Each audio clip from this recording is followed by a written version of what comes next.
Anem a fer un repàs d'alguns dels més insòlits aliments falsificats pels xinesos. Roba de marca, rellotges, electrònica, joguets... No hi ha res que els xinesos no puguin falsificar. Molts d'ells s'han fet milionaris fent trapis en aquest negoci. Gran part del creixement econòmic a la Xina es recolza sobre la branca de la falsificació, però la falsificació d'aliments mereix una menció a part.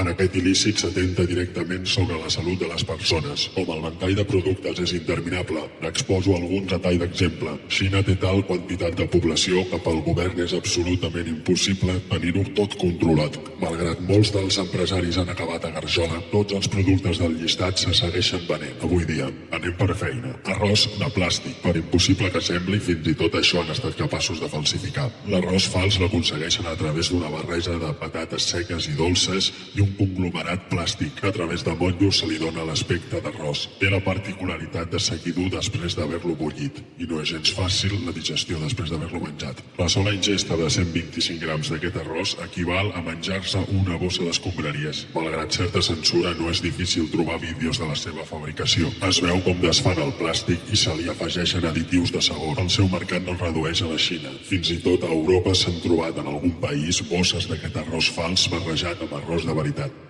Llet per nadons contaminada amb químics. Una quantitat significativa dels ingressats en hospitals pediàtrics a la Xina correspon a nadons amb problemes de pedres als ronyons. Per abaratir els compostos vitamínics hi afegeixen melanina. Aquest químic emmascara els resultats en els testos de qualitat i en aconseguia dissimular l'alta toxicitat. Malgrat tota dada oficial del govern xinès s'ha d'agafar amb pinces i posar en quarantena, almenys van reconèixer que uns 395.000 nens van reportar infectats. En un multiescorcoll efectuat per la policia xinesa es van revisar les factories d'on provenia el producte. Una insalubritat de calample. L'última neteja de les màquines de processat datava de feia 27 mesos, quan allò obligatori per llei era fer-ho cada 48 hores.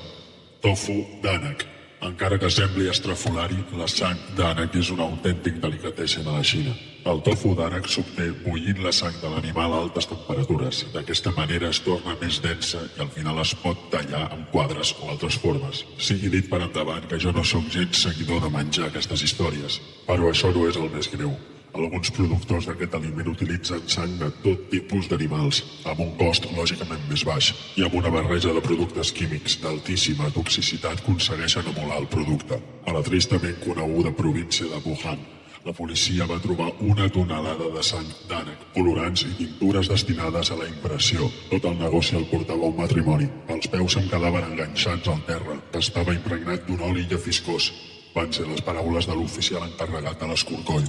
Fideus d'arròs podrits. Els fideus falsos s'obtenen a partir de grans d'arròs amb floridures i podrits, generalment utilitzats per donar de menjar al bestiar del sector boví. Se li afegeix diòxid de sofre, famós per causant de molts càncers. A la comarca interior de Dongguan es van trobar al voltant de 50 fàbriques amb capacitat de fabricació d'uns 500.000 quilos de fideus falsos. En els anàlisis posteriors a l'escorcoll es va establir que tan sols tenien 1% de proteïna, fet que explica que la majoria dels animals pateixin desnutrició severa.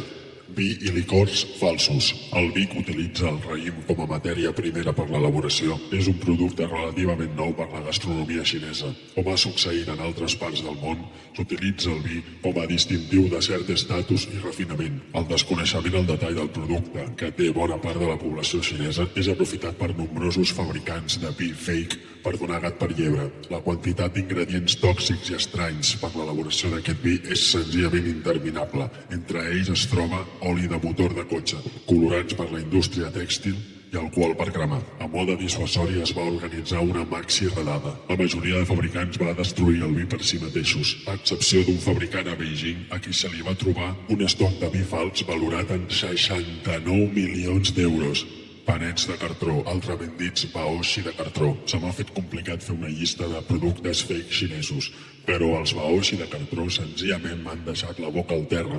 La matèria prima utilitzada són capses de cartró. Són coses que et deixen de pasta de moniato. Si t'interessa la recepta és ben senzilla. Trossos de cartró de caixes, saboritzants de porc, artificials i tot tipus de productes químics. Amb soda càustica, que és utilitzada comúment per la fabricació de sabó, aconsegueixen una textura tova per emular una sort de massa de pa. Quan va transcendir la notícia, un gran nerviosisme es va traslladar entre el govern xinès, que va decidir engarjolar el reporter. Curiosament, faltaven 3 mesos per la celebració dels Jocs Olímpics de Beijing. No és la difamació de tot un col·lectiu el motiu d'aquest vídeo, però hem de concloure que la comunitat xinesa té enormes clarobscurs en molts aspectes de la seva vida civil. L'hermetisme, l'engany i la coacció formen part del seu modus vivendi. Què menys que alertar a les ànimes càndides d'aquest il·lícit?